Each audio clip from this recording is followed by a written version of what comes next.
Vamos analisar um uso interessante de integrais, no caso para encontrar comprimento de arcos, tá?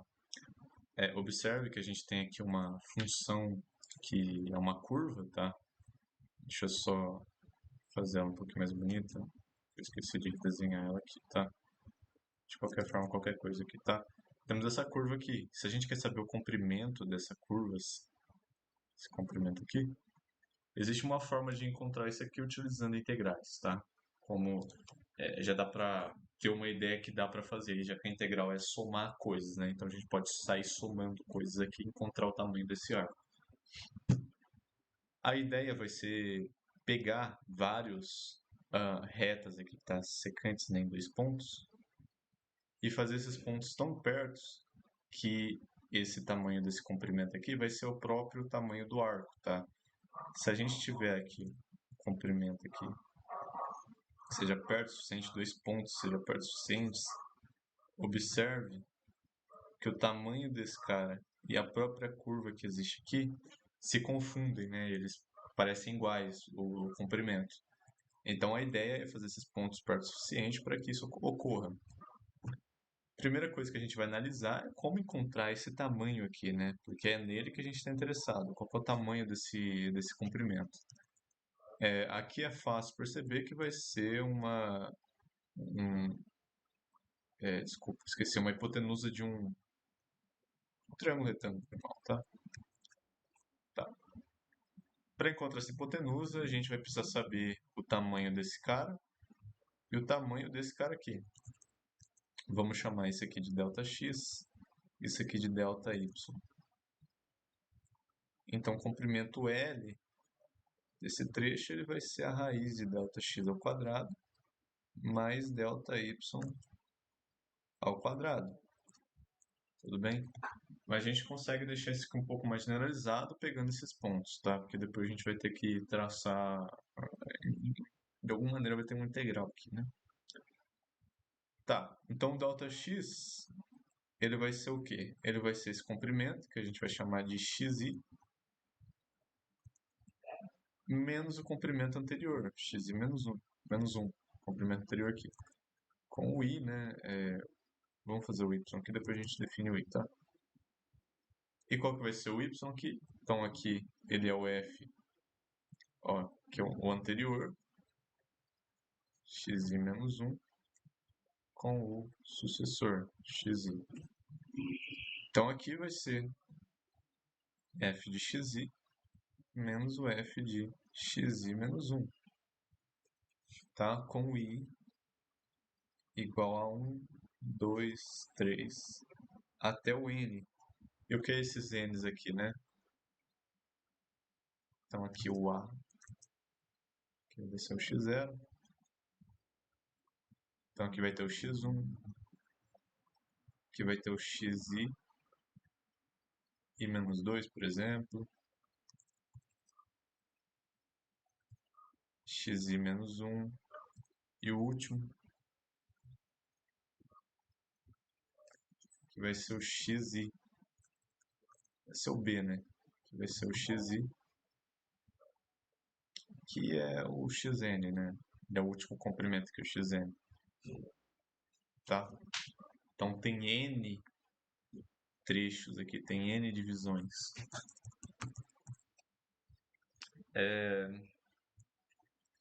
Certo? F de x, só para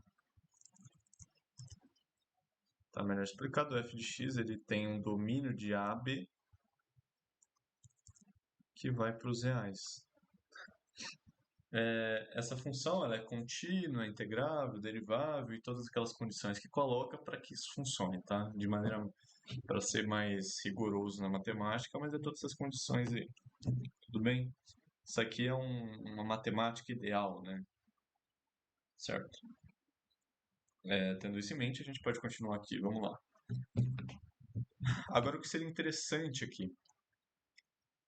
A gente, de alguma forma, fazer com que isso daqui diminua, né? Não tenha duas incógnitas, que é o y e o x.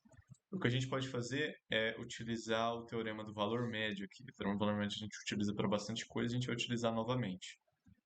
Então, o teorema de valor médio, ele nos diz que nesse intervalo aqui, no intervalo que a gente tem, existe uma reta secante que o comprimento é igual à reta que está tangenciando. Então, a gente consegue colocar a derivada de f no meio dessa conta toda.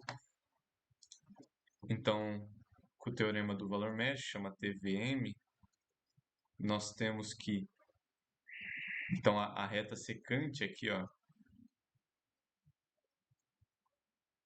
aqui no caso é a angulação dela, tá? Ela vai ser igual à derivada em um ponto específico aqui.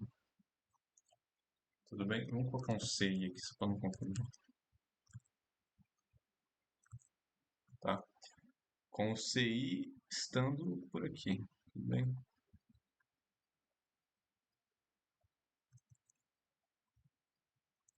Podia colocar esse aqui seria o C1, né?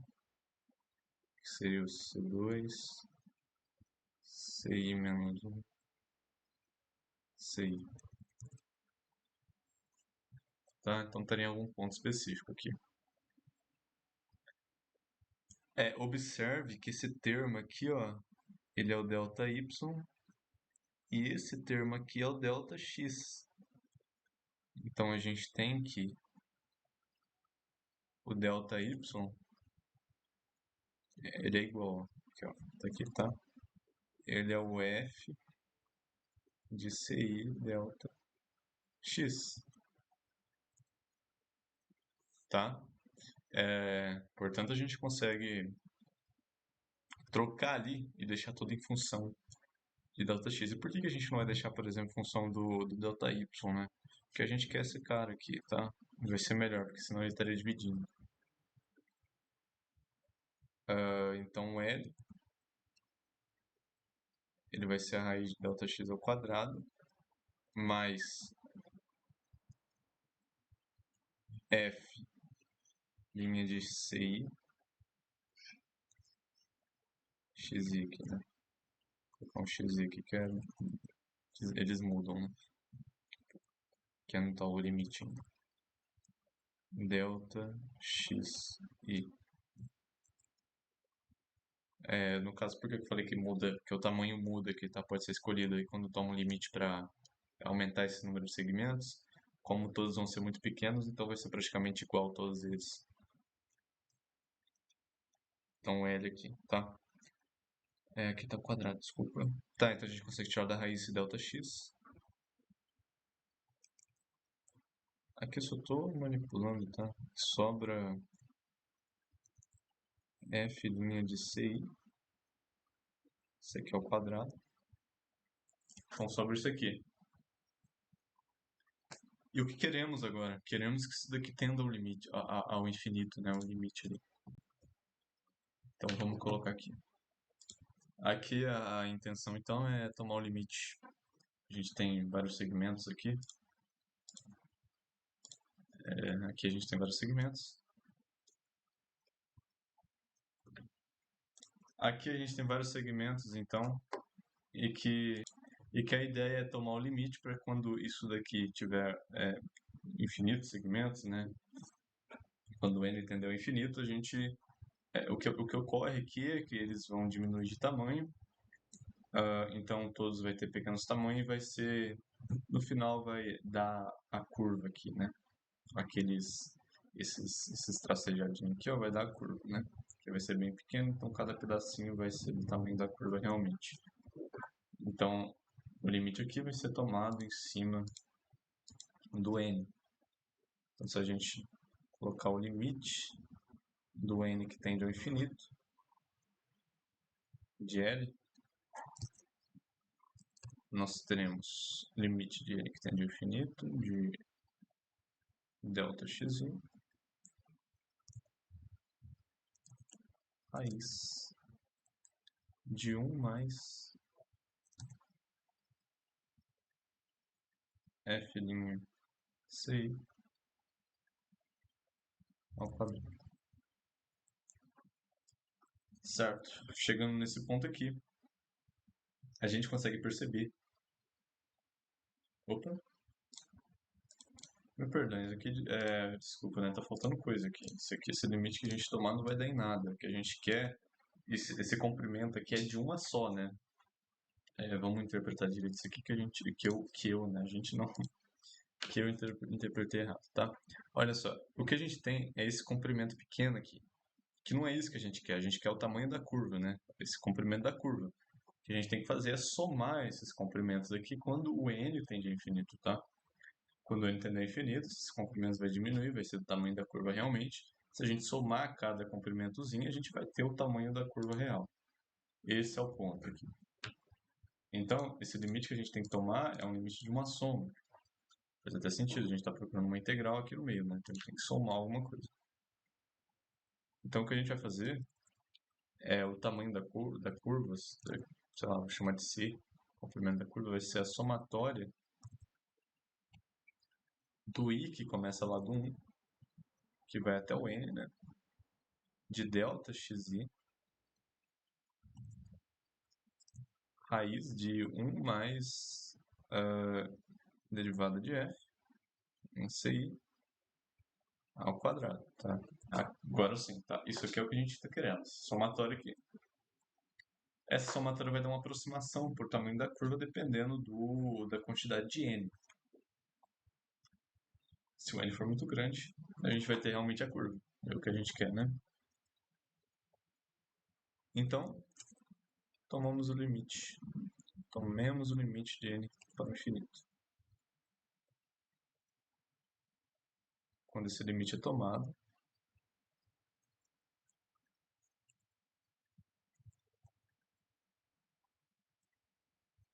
de 1 até o n, quando esse limite é tomado aqui. Vou falar que isso aqui é uma g de x, tá? Só para não escrever muito.